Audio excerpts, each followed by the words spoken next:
Hello everyone, thank you for listening and watching. My name is Nefertiti and you can find my information in the description box below. In this video, I'm going to talk about some of the channeled messages I've gotten over the past few days.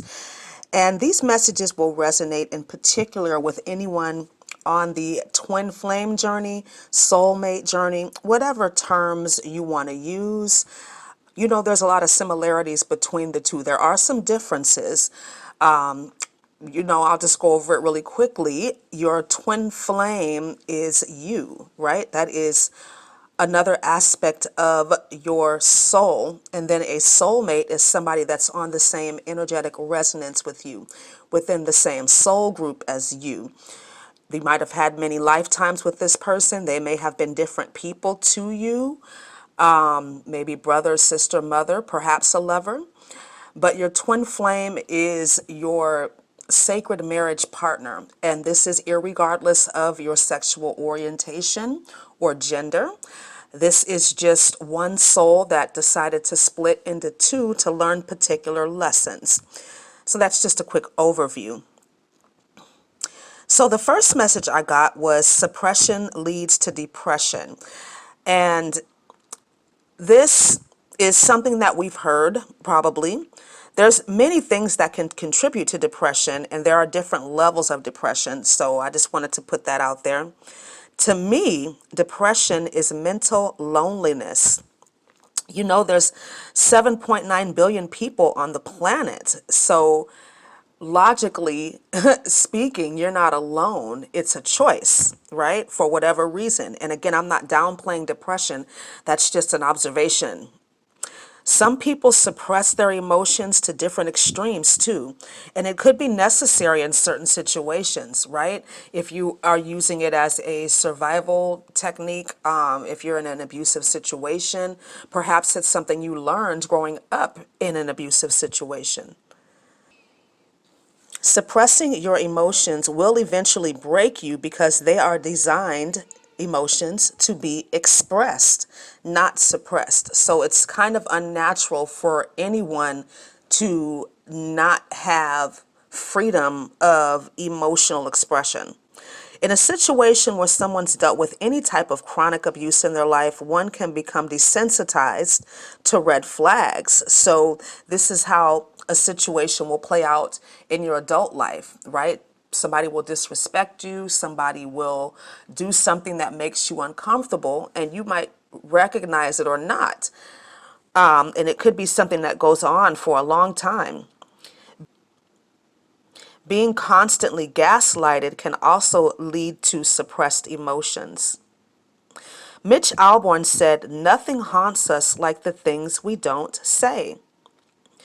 Suppressing your emotions not only leads to depression, but chronic immune suppression and other diseases as well. And we all know this, right? Emotions are energy, and they're looking for the path of least resistance, and that is in the body. So it's going to show up somewhere if you don't express it. Dr. Gabor Mate said, when you shut down any emotion, you are also affecting your immune system and your nervous system. So the suppressed emotion, which is a survival strategy, then becomes a source of psychological illness later on. The bottom line is you can't heal if you keep pretending that you're not hurt. The second message I got was Rejectionist Protection. And this is another message that we've heard probably several times in other different ways. I'm thinking of a song, a line from a song. It says, "Through dangers seen and unseen," right? That's in the Bible too. It's our ego that actually feels rejection, not our spirit. Rejection is the universe's way of letting you know that there is something better, so don't take it personal. And reference agreement number 2 in the 4 agreements, right? Don't take it personal. Nothing anyone does is ever because of you. Rejection actually only triggers your unhealed pain. Everyone has a right to be who they are. And if you're a light worker, which I'm sure you are, if you're a twin flame, you're a light worker, right? You're a star seed of some sort. Light workers, please be prepared to be rejected because you refuse to be manipulated. That is going to automatically open you up to rejection. I mean, that's just what it is. If you are being rejected, then those are not your people, period. You will be misunderstood as a light worker, as a star seed, a way shower, an empath. That's just the fact of a matter. I would rather someone reject me than be fake.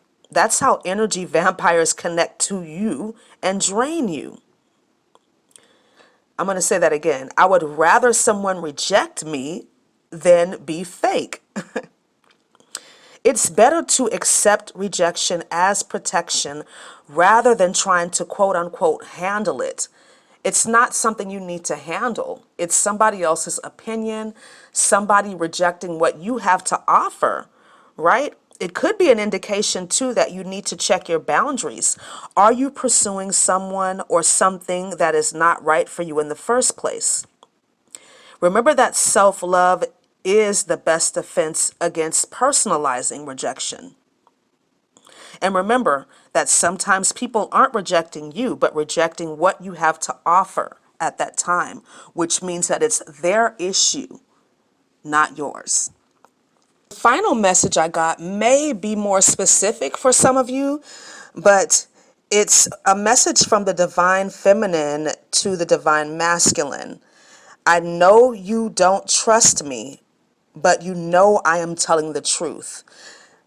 I know you don't trust me, but you know I am telling the truth. So you take that as it resonates. I know you don't trust me, but you know I am telling the truth. I find it interesting that the divine masculine in particular will trust a karmic, even someone to have a casual fling with, but they will not trust the divine feminine. It's hard for them to open up to the divine feminine. I find that very interesting. Failed relationships and karmic cycles, these are all a part of the twin flame journey, right? And spiritual warfare is also a part of the journey. There are lots of spiritual entities and enemies to the light that don't want twin flames to come together because that is a part of the ascension plan, right? To anchor in more love, to anchor in more connection. The twin flames are a huge part of that. And some twins may decide not to unite on the 3D level because of trust issues, or, in other words, incomplete shadow work. And shadow work is a prerequisite and ongoing assignment for this journey. It's something that we all must do periodically.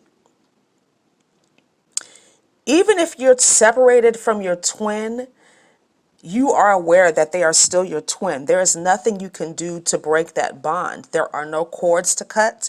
You are one soul that decided to manifest itself in the 3D as two separate human beings, but it's one soul. You know, twins are people too, and we all make bad choices. Some people choose to live in darkness. Some people choose to continue in their pain, continue in the karmic cycles. It's all free will. And if you don't trust now, chances are you have trusted too much at some point. So again, that personal responsibility comes back in with boundaries and knowing who you are. Some twins, if they don't come together, may also choose to embrace a higher level soulmate. And this could be for a number of reasons, right? Again, a twin could prefer to stay in a toxic cycle. There could be distance, like physical distance between you and your twin. They could already be married. So there's lots of different reasons, right? Why you might choose not to be with your twin and choose to embrace a higher level soulmate. And twins go through toxic cycles too, and these could last lifetimes since the twin flame union is eternal. And this doesn't have to be the case, but again, it depends on our choices, our free will. All you can do is pray, wait, and trust. And by wait, I mean not to chase your twin, and trust that spirit will give you the answers and the guidance. And most importantly, make sure that you are united within yourself, your divine masculine, your divine feminine, because we all have these aspects within us. Above all, trust actions first and words last. All right? I hope this was helpful for you. Thank you so much for listening and watching. Comment, subscribe, and share, and I look forward to speaking to you again really soon. Have a wonderful day. Namaste.